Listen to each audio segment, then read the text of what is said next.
This is Pet Life Radio. Let's talk pets.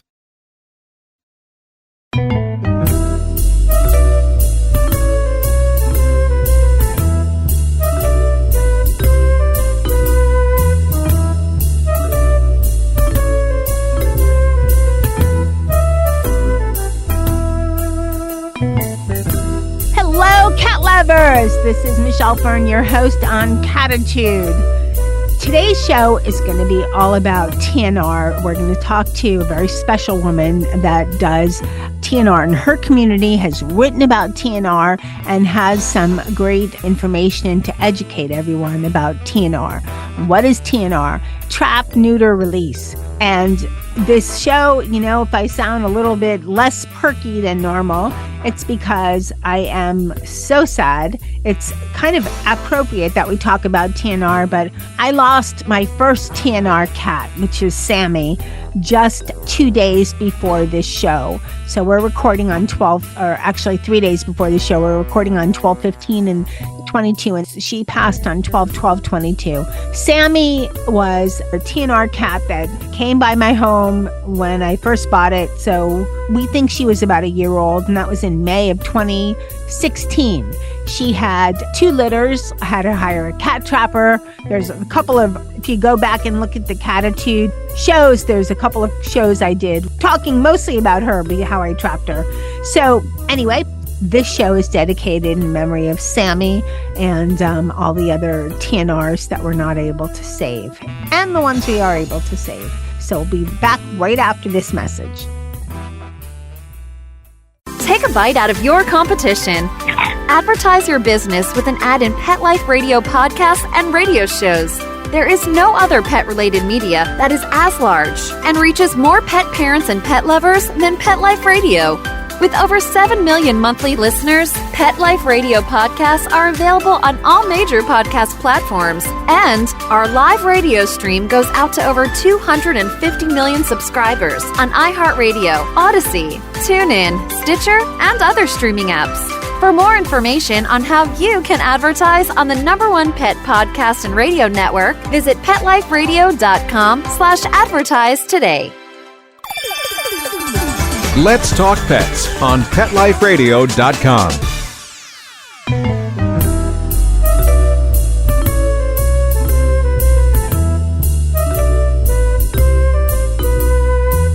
Welcome back, everyone. I'd like to welcome Nancy Robison. She is an author and a TNR expert and does so much TNR rescuing in her area. Welcome, Nancy.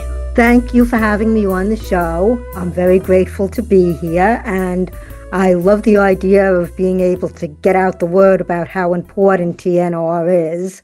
Let's talk first about, because, I said what it stands for, but a lot of people don't have a clue. They see, TNR saves lives, hashtag TNR saves lives, or, TNR and adopt, all these hashtags with TNR. But I think there's still a large population of cat lovers that are like, I don't know what it is, but I know it's something good with rescuing cats. So what exactly is TNR? Okay, TNR basically is when people, and I wish more of them would do it, find stray or feral cats, and it's wonderful when people feed them, provide shelters for them, and so on. But if they do not get them spayed or neutered, the cat overpopulation, which is already a big problem, is just going to keep getting worse.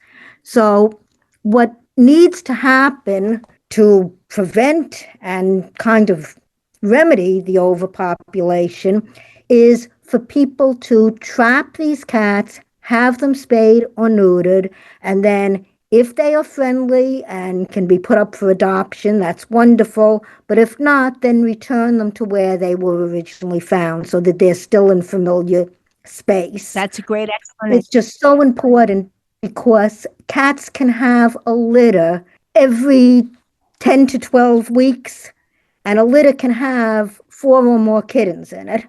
So if you don't spay or neutered, the population's just going to keep going up. It's crazy how fast they procreate. When I found Sammy. Well, she came to the house. She found us.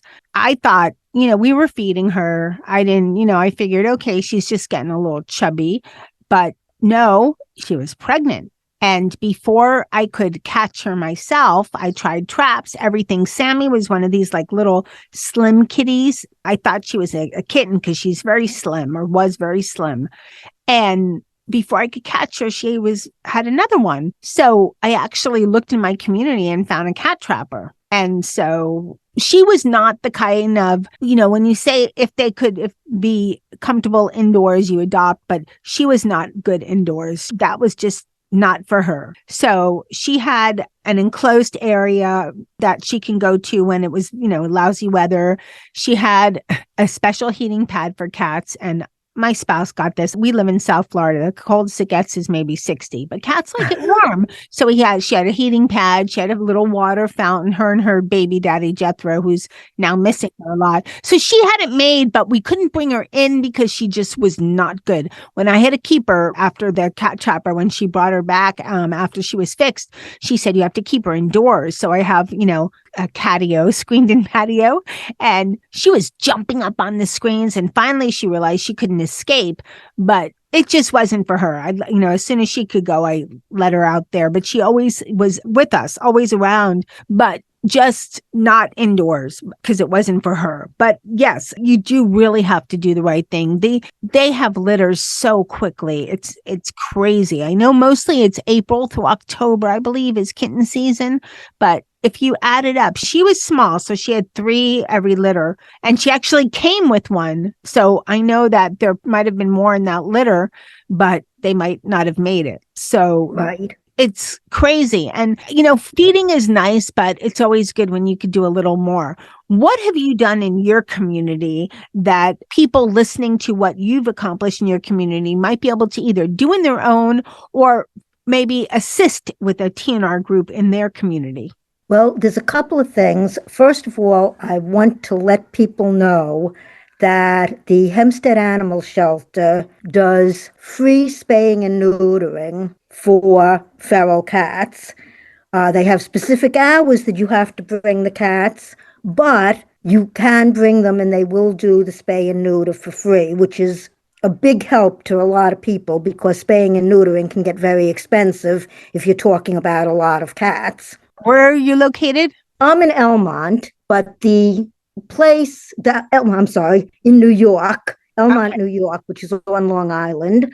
The Hempstead Animal Shelter is in Wantor, New York. And for any resident of the town of Hempstead, they will do a free spay and neuter. And that's a big, big help. I also want to just interject here because we have listeners that I hope the whole town is listening to Cattitude, but we have listeners all over the U.S. So if you're not in that area, I know that in many communities, there's at least one local vet that does this, or at the Humane Society. The thing is with the Humane Society, you usually have to make an appointment. So it's a little bit challenging.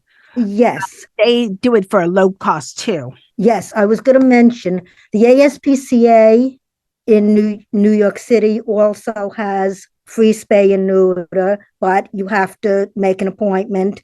Many of the shelters all over New York will do spay and neuter days when they do it for free or for low cost, but you have to look online to find out what days they're going to do it.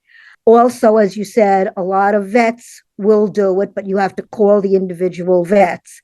I have a friend up in Southern Essex, New York, that also has a cat rescue that does help people find low-cost spay and neuter up there as well. There are many places. As a matter of fact, I went through and made up a whole list of places that do free or low-cost spay and neuter.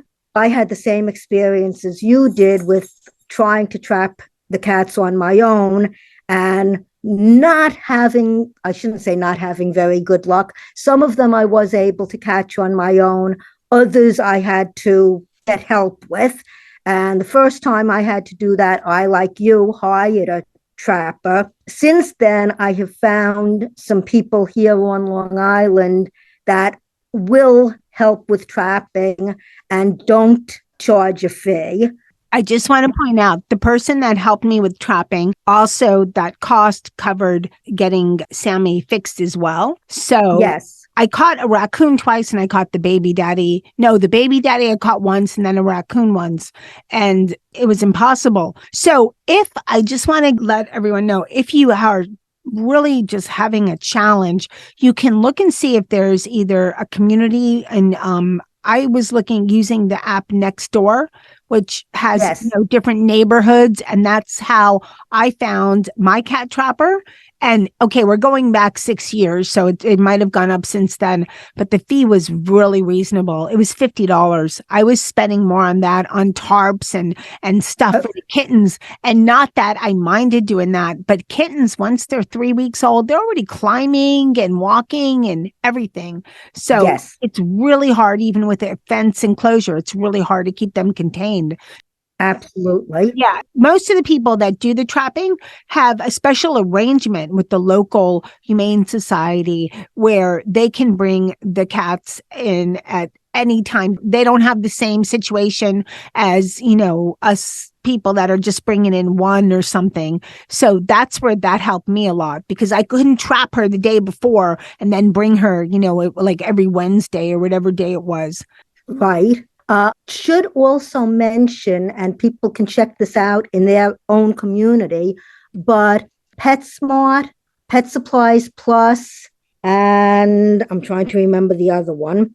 I can't think of the other one, but one of the other large chains of pet food stores, Petco, thank you. Yes, they also do low-cost spay and neuter several times a year, but you have to check with them to find out what their dates are. That's a great point too.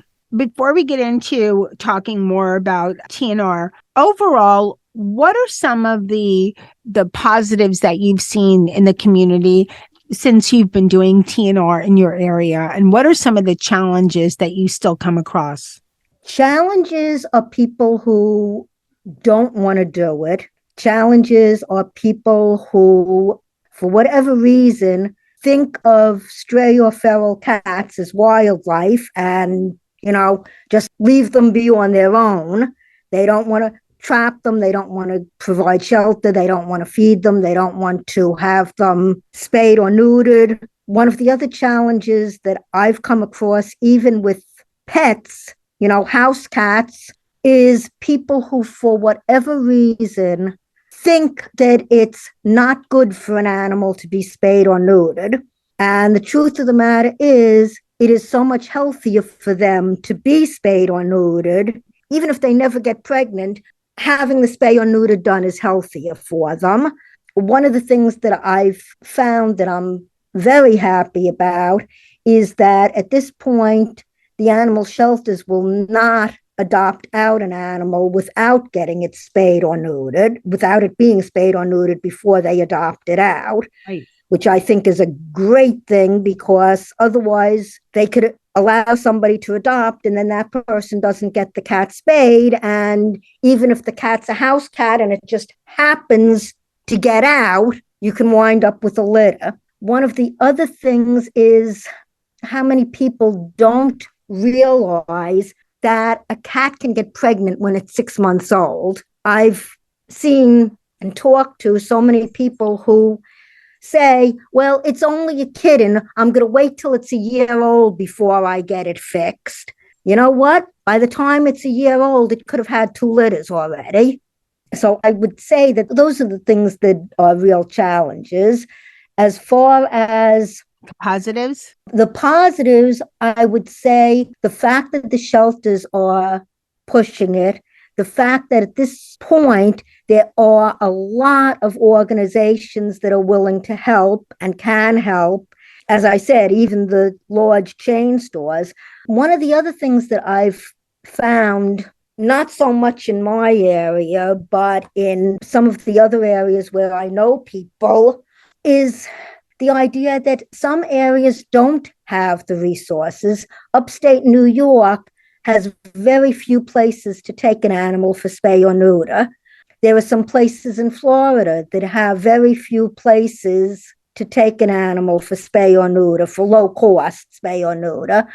I know one of my relatives happens to live down in Georgia, and the general attitude in the town is cats should be allowed to roam. You shouldn't fix them. And they wind up with litter after litter because the cats, they go roaming and they do what comes naturally to them. Right. So those would be the challenges. But the positives, like I said, is how many organizations and vets and stores are getting involved in pushing for spay and neuter. Right. And I think also the more we talk about it, the more people realize it's not a bad thing. It's actually better for your cat, better for your cat's life, better for the cats and even if they're going to be feral cats and stay feral cats, it's still better for them. We're going to take a short break and we're going to be right back. Pet Life Radio, the #1 pet radio network on the planet, joins forces with iHeartRadio to put the power of your pets in your pocket. Awesome! Download the iHeartRadio app and rock Pet Life Radio on your phone, on your tablet, on your Xbox, in your car. Pet talk, pet tunes, and fun pet times. Pet Life Radio and iHeartRadio. Positively Possum. Let's talk pets Let's talk pets on Pet Life Radio. Pet Life Radio. PetLifeRadio.com.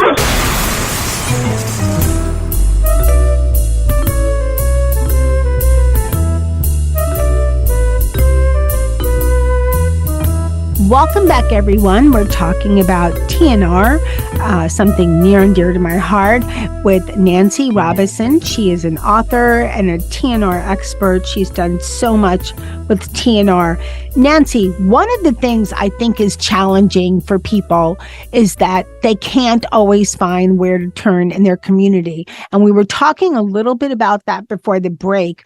And I do know in some communities, and there's unfortunately not a lot, I know like Los Angeles has a mobile spay and neuter clinic that they take to areas of Los Angeles that don't have the financial means to go to a vet to spay or neuter their cat. So I wish that was something that we did in all large cities. It might be harder to do in small cities, but what do you recommend rather as far as how can people find out more about TNR in their community? Okay, I have found it very useful. I know this is a cliche, but I've been able to go online and put in the name of a town and find where TNR is available.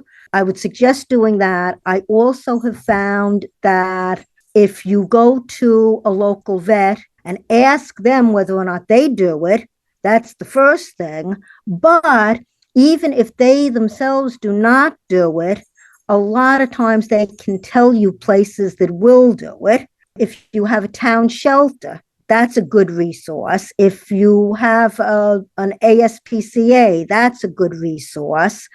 If you go to, there's an organization called Alley Cats and Alley Cat Allies, and both of them, if you go to their website and tell them what you're looking for, they will tell you where in your area or close to your area there are resources available. So I'm not going to say that it's easy to find because, believe me, it's not. As I said, South Essex County in New York has very few resources for it. But in most areas, you can find, if not in your particular town, if you go online and put in TNR, or you go to Alley Cat Allies, or you go to the American Humane Society, or even if you go to Best Friends and ask, you may have to contact them, you may have to, click on a specific place on their website, but you can usually find some place that you can take your cat to. I also want to make people aware of this because you would think this is something that everybody knows in the cat world, but not everybody does. If you see, not all feral cats are not fixed. Generally, they have an ear notch. So if that could be anywhere from like a little like wedge cut out of the ear to a little slice on the tip of the ear. And it may sound cruel, but it's done while the, cat's asleep when they're getting fixed. And it's for, feral or community cats. And it's done precisely so that people know that if their cat has an ear notch, then that cat is fixed. Thank you for mentioning that. I had forgotten about that, but that's a very important thing because I know I shouldn't say because I've only been doing this for 3 years, but when I first started this, I didn't know about the ear notch, and I actually brought a cat in that had already been fixed because I didn't know it. A lot of people, surprisingly, they don't know. And then sometimes people will adopt cats and they're not sure if they're going to adopt the cat or not. So they get the ear notch and then they change their minds. But there's times when people are, no, I'm adopting the cat. I'll pay the full fee. I don't want an ear notch or anything like that. So I'm not saying cheat the system, but if the cat's going to be a community cat and you bring them in for, the reduced or no cost TNR, ear notch is a necessity. Because like you said, otherwise, you waste your resources and everything in bringing the cat in and then you find out, not necessary. Right. It's important for people to know that. And you may have to look closely because as you said, sometimes the ear notch is very small. Yeah. So you don't even notice it at first. Especially because sometimes they cut the tip, so it's hard to tell. Sometimes it looks like they almost took like half of a hole punch, looks like half a moon cut out of the tip of the ear. But yeah, sometimes it's not as obvious. What do you think, Nancy, are some of the future goals for TNR? In your world, what would you like to see happen? In my fantasy world, I'd like to see every stray community feral cat fixed, spayed or neutered. And I'd like to see every cat finding a loving, safe home. And I'd also, and this is another issue, it's not so much TNR, but it kind of feeds into the problem. I'd also like to see anybody that has a pet and is having financial difficulties with feeding them or vet care for them be able to get food for them and care for them at a reduced level, because so many cats and dogs too are either dumped at shelters or just dumped, period, because people can't afford to take care of them. And that just adds to the problem. That's very true, Nancy, because that's how we found Dennis. I opened my door one cold South Florida night. Again, maybe it was 40 degrees and we were having, all kinds of freeze alerts. I'm joking, 40's not. No, I know. I opened the door. Right now it's 31 degrees here. So we're hoping for a cold front. I think in 2 weekends, it might get to the high of a 60 when we get to wear long sleeve shirts. But, that's life in the tropics. Also heard, yes. So, there you go. But I heard meowing, opened the door. Dennis came waltzing in. And we deduced that he was a house cat because he knew the sound of a refrigerator opening and closing. And he's great. He's part Maine Coon. He's the friendliest of my bunch of cats. He's always been. He's great. And somebody just moved and dumped him. We took him. We got scanned. There's no chip, but it's sad though. But yeah, definitely costs can get high. And there should be something. There's some of the costs. I mean, vet care is expensive. That's for sure. But it would be nice if there was ways that there could be some sliding scale on some of the expenses. Exactly. So where, Nancy, can people find more information? Obviously, look online. You mentioned alley cats. Any other places you can mention? American Humane Society. Red Rover is very good for helping with expenses. I would also, again, ASPCA, PetGo, PetSmart, Pet Supplies Plus. For people up in Southern Essex County, you can email one at a time, 09@gmail.com, and the person up there will be able to recommend to you places to get low-cost spay or neuter for ferals. How can people get in touch with you? I was just going to say, if they're in the Long Island area, nanrobison@gmail.com, and I can give them a list of places on Long Island. Okay. And then we didn't get a chance to talk about this a lot more, almost out of time, but I know you've also written some books about cats. So where can people find your books? On Amazon. You look you up by name, Nancy? You can do that, Nancy Robison, or the name of the books for children are Stubby, A Cat Story, and the second one is Stubby, Her Continuing Adventures. Okay, great. Is there anything else you wanted to add? I just want to add that if you are looking for a pet, please, please, please adopt. Don't go out and buy. Adopt a dog, adopt a cat. The shelters are full of them. I know some people will say, I want a Maine Coon cat, so I'm going to go and buy it. You know what? The shelters have Maine Coon cats. I've seen Maine Coon cats that are strays. I've seen Persians that are feral or community cats. I have one right now. Beautiful tuxedo Persian cat. Somebody must have just let her go. So please don't say you want a purebred and therefore you have to go out and buy it. Check your shelters, check the feral cats, check the community cats. They're all out there. And the other thing is, any animal, if it's treated with kindness, will return that kindness. So true. I want to thank you, Nancy, so much for coming on Cattitude and sharing your story and giving us such great information on TNR. So thank you so much. Thank you for having me. I hope everybody enjoyed today's show, dedicated to Sammy and all the other TNR cats out there and feral cats.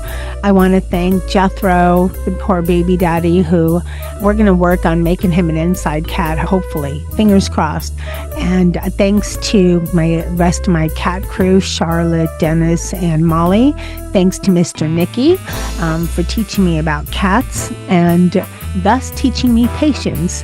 They were all rescues. And thanks to my guest today, Nancy Robison. So much great information about TNR. Thanks, of course, to my wonderful Cattitude listening audience. I appreciate you guys so much. So thank you so much for listening to Cattitude all these years.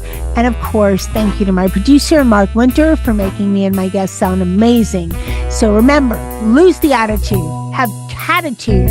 Let's Talk Pets every week on demand, only on PetLifeRadio.com.